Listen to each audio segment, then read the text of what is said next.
खून अभियो है बा, ना शौक बदलल बा ना जुनून। सुन ले फिर से, रियासत गइल बा रुतबा ना, रौबा खौफ आज भी उहै बा।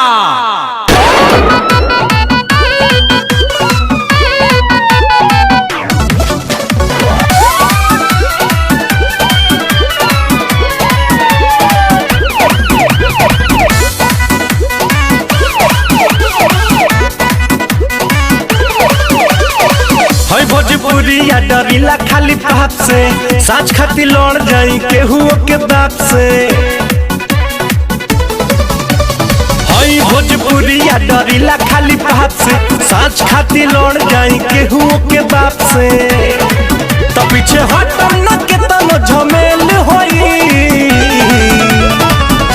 आज जेल होई काल बेल होई, परसों से उहे खेल होई। आज जेल होई कल बेल होई, परसों से उहे खेल होई।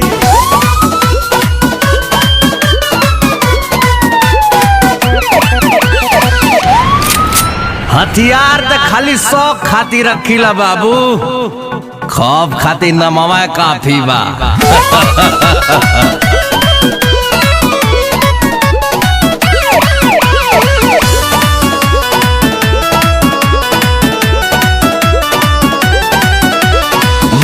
पगरिया अमुहवा में पान बा, पिस्टल कमर में असीना उतान बा। इहे तो असली भोजपुरिया के पहचान बा।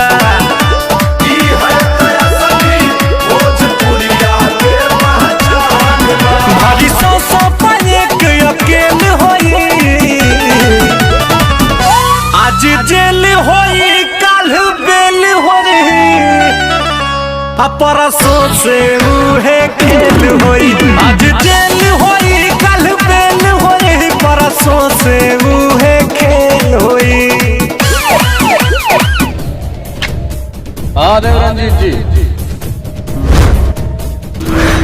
आज से आपके प्राइवेट स्कूल में गरीब बच्चा मुफ्त में पढ़िए। ये ना हो सकला। हमारे दोस्ती का फायदा उठा लिया बाबू, कैसे कि हमारे दुश्मनी का नुकसान तू सह ना पैबा।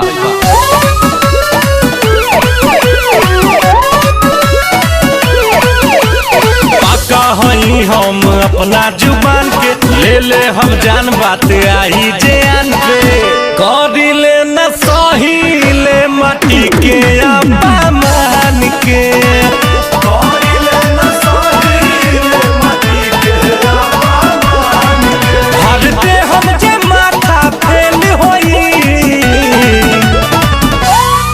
जेल होई काल बेल होई, परसों से उहे खेल होई।